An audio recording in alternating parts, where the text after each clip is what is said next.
देखो, हमने cost classification में ये बात फाइनलाइज की थी, बेटे कोई प्रॉब्लम वाकई इसमें आ रहा है।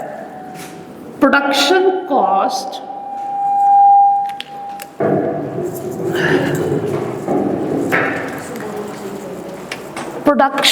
कॉस्ट हमेशा सीजीएस का पार्ट बनती है, ठीक है। जो नॉन प्रोडक्शन कॉस्ट होती है वो हमेशा ट्रीट होती है एज ऑपरेटिंग एक्सपेंस। ओके, अब ये हमें चैप्टर सिखाते हैं कि प्रोडक्शन कॉस्ट कैसे सीजीएस तक पहुंचती है। इसे कहते हैं production cost flow towards CGS. अब भाई हम बाकी बच्चों को सिखा चुके कि प्रोडक्शन कॉस्ट सीजीएस का पार्ट कैसे बनती है, हम रिपीट करते हैं अपने न्यू कमर्स के लिए। तो बेटे देखो, प्रोडक्शन कॉस्ट के कितने एलिमेंट्स हैं? Material cost, labour cost and overheads. अब हमने जनाब ये प्रोडक्शन कॉस्ट के 3 एलिमेंट्स पढ़े कॉस्ट क्लासिफिकेशन में। फिर कॉस्ट क्लासिफिकेशन में नेचर की बेस पे इनकी फर्दर दो कैटेगरीज पढ़ी कि भाई यस, आपके प्रोडक्शन कॉस्ट के तीनों एलिमेंट्स डायरेक्ट भी हो सकते हैं और इनडायरेक्ट भी। अब जैसे ही प्रोडक्शन प्रोसेस स्टार्ट होता है, हम फौरन ही इनको इनके नेचर की बेस पे डायरेक्ट और इनडायरेक्ट में डिवाइड कर देते हैं।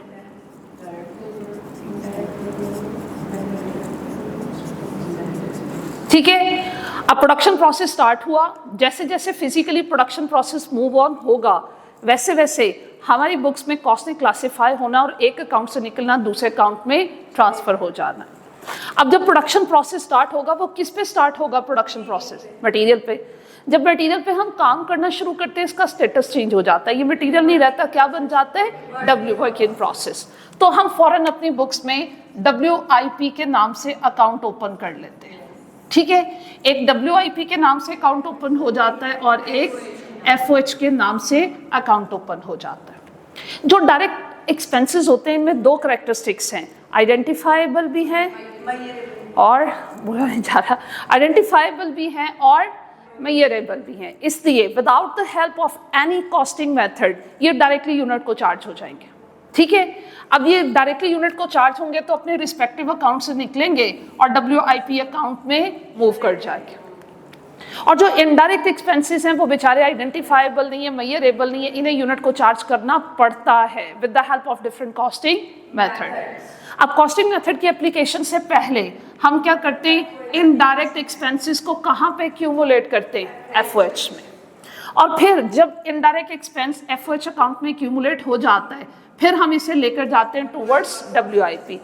अब तक सिर्फ इस स्टेप के लिए हम 2 चैप्टर्स पढ़ चुके हैं।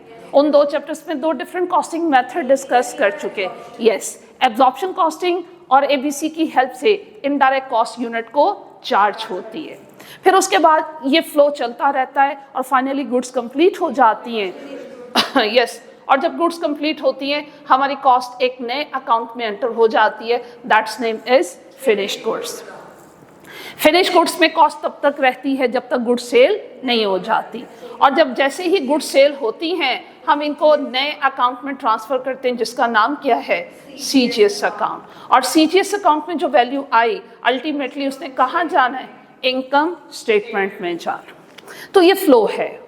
अब अगली बात, इनकम स्टेटमेंट का पर्पस मैंने आपसे कहा था प्रॉफिट लॉस कैलकुलेट करना है, और प्रॉफिट लॉस तब तक कैलकुलेट नहीं हो सकता जब तक हम सेल्स रेवेन्यू, CGS और नॉन प्रोडक्शन कॉस्ट सब कुछ ट्रांसफर नहीं कर लेते। आपके इनकम स्टेटमेंट में प्रोडक्शन कॉस्ट डिफरेंट अकाउंट से होते हुए CGS के थ्रू इनकम स्टेटमेंट तक पहुंच चुकी है। अब हमें सेल्स रेवेन्यू को भी इनकम स्टेटमेंट में ट्रांसफर करना है। गुड सेल की हमने एंट्री पास की, रिसीवेबल डेबिट और सेल्स रेवेन्यू अकाउंट क्रेडिट। फिर इनकम स्टेटमेंट में जितनी वैल्यूज आती हैं, कीप इन माइंड वो क्लोजिंग एंट्रीज की हेल्प से आती है। वही क्लोजिंग एंट्रीज जो ITA के चैप्टर नंबर 3 में आप सीख कर आए हो कि 5 अकाउंटिंग के पिलर्स होते हैं, elements, assets, liabilities, capital, revenue और एक्सपेंस। रेवेन्यू और एक्सपेंस आपके टेम्पररी अकाउंट होते हैं, उन्हें इनकम स्टेटमेंट में क्लोज होना होता है, ये सीख कर आए हो। और कैसे क्लोज करते हैं इनको, ऑपोजिटली ट्रीट करते हैं। एक्सपेंस का नॉर्मल बिहेवियर डेबिट होता है, जब उसे क्लोज करना है एक्सपेंस को क्रेडिट करना है और इनकम स्टेटमेंट को डेबिट करना है। रेवेन्यू का नॉर्मल बिहेवियर क्रेडिट होता है, जब इसको आपने ट्रांसफर करना है तो रेवेन्यू को डेबिट करना है और इनकम स्टेटमेंट को क्रेडिट करना है। अच्छा, अब सेल्स रेवेन्यू को हम बुक किए, ईयर एंड आया, क्लोजिंग एंट्रीज पास की और क्लोजिंग एंट्रीज के जरिए आपका सेल्स रेवेन्यू भी इनकम स्टेटमेंट में ट्रांसफर हो जाता है। और जब सीजीएस और सेल्स रेवेन्यू का कंपैरिजन होता है आपके इनकम स्टेटमेंट का रिजल्ट आएगा ग्रॉस प्रॉफिट। उसे नेट प्रॉफिट तक ले जाने के लिए हमें क्या करना है, नॉन प्रोडक्शन कॉस्ट भी ट्रांसफर करनी है। नॉन प्रोडक्शन कॉस्ट जब इंकर्ड होगी, फाइनेंशियल अकाउंटिंग में रिकॉर्ड होगी, इसका अकाउंट ओपन हो जाएगा, ईयर एंड पे इसको भी हमने इनकम स्टेटमेंट में क्लोज करना है और यूँ इनकम स्टेटमेंट का एंड रिजल्ट हमारे पास क्या आता है, नेट प्रॉफिट। अब यहाँ पे मैं इसको हमेशा ये इसलिए ड्रॉ करती हूँ सो दैट आपको क्लियर हो जाए कि आपने इस प्रोसेस से ना तो सेल्स रेवेन्यू को गो थ्रू करवाना है और ना ही नॉन प्रोडक्शन कॉस्ट को, वो डायरेक्टली अपने रिस्पेक्टिव अकाउंट से निकलते हैं और क्लोजिंग एंट्री की हेल्प से इनकम स्टेटमेंट तक पहुँच जाते हैं। अब ये फ्लो चार्ट आपकी क्या हेल्प करेगा, प्रीवियस चैप्टर में क्या हेल्प करी और स्पेसिफिकली ये जो 2 चैप्टर्स हैं इस फ्लो चार्ट की सारी एंट्रीज इसी फ्लो चार्ट पे बेस कर रही। तो उसके लिए बेटे हम ये सीखे थे कि देखो आपका पीरियोडिक सिस्टम है या परपेचुअल सिस्टम है। आप अगर पीरियोडिक सिस्टम कंसिडर करो तो ये सारे अकाउंट एक्सपेंस अकाउंट है। अगर आप परपेचुअल सिस्टम को लेकर चलो तो ये सारे अकाउंट एसेट के अकाउंट है। अब एसेट समझ लो या एक्सपेंस समझ लो, दोनों का बिहेवियर सेम होता है, डेबिट। एसेट और एक्सपेंसेस बढ़ते हैं, डेबिट। एसेट और एक्सपेंसेस कम होते हैं, क्रेडिट। अब यही रूल हमने यहाँ पे अप्लाई किया और दोनों चैप्टर्स की एंट्रीज ऑटोमेटिकली हो गई। जहाँ से कॉस्ट आ रही है उसका बैलेंस कम हो रहा है, जहाँ कॉस्ट जा रही है उसका बैलेंस बढ़ रहा है। तो भाई जहाँ जा रही है उसका बैलेंस बढ़ रहा है उसको डेबिट कर दो, जहाँ से कॉस्ट आ रही है उसका बैलेंस कम हो रहा है उसको क्रेडिट कर दो। क्या ये बात समझ में आती है? चलें उसको फॉलो करते हुए बेटा देखिएगा ये बच्चे एंट्री कैसे पास करते हैं। वो आपसे डायरेक्ट मटेरियल की एंट्री पूछेगा। डायरेक्ट मटेरियल कॉस्ट कहाँ से आती है, कहाँ जाती है? तो फिर डायरेक्ट मटेरियल की एंट्री क्या हुई, वर्क इन प्रोसेस डेबिट और मटेरियल अकाउंट क्रेडिट। इनडायरेक्ट की एंट्री पास करो, FH debit, material credit. Direct labour cost की एंट्री पास करें, कहाँ जा रही है, WIP debit, labour cost account credit. ऐसे इजी हो गया? ओके जी। Charge indirect cost to units, work in process to FH, units have been completed, finished goods to work in process, goods have been sold, CGS to finished goods। Closing entries की तरफ आओ, अब सब कुछ income statement में लेकर आओ। आप मुझे बताइए CGS का नॉर्मल बिहेवियर क्या होता है, डेबिट। तो जब इसको क्लोज करना है CGS credit, income statement debit. Sales revenue को क्लोज कीजिए, डेबिट और income statement credit. Non production cost close कीजिए, इनकम स्टेटमेंट डेबिट और नॉन प्रोडक्शन कॉस्ट क्रेडिट। ऐसे आसानी हो गई? ओके भाई, फ्लो चार्ट उन बच्चों का भी हो गया। अब उसके साथ मैं हमेशा एक पॉइंट और याद करवाया करती हूँ और वो क्या होता है, और ये भी बहुत ज़रूरी है और जिसकी अब ज़्यादा समझ आएगी क्योंकि हम चैप्टर नंबर 3 और 4 पढ़ चुके। हमने कहा प्रोडक्शन कॉस्ट सीजीएस में जाएगी। ओके जी, कैसे? ऐसे we have learn. Production cost को यूँ भी लिखा जा सकता है, डायरेक्ट मटीरियल अलग लिख दिए, हाँ, और इनडायरेक्ट को अलग अलग लिखने की बजाय क्या लिख दिए, एफओएच। अब क्या सीखे? मैंने कहा था कि जितने भी डायरेक्ट कंपोनेंट जाएंगे प्रोडक्शन कॉस्ट में उनकी एक्चुअल कॉस्ट फिगर जाएगी। ये बात हुई थी? डायरेक्ट मटेरियल भी एक्चुअल ट्रांसफर होता है, डायरेक्ट लेबर भी एक्चुअल ट्रांसफर होता है, डायरेक्ट एक्सपेंसेस भी एक्चुअल ट्रांसफर होता है। क्या ये एक्चुअल ट्रांसफर होती है?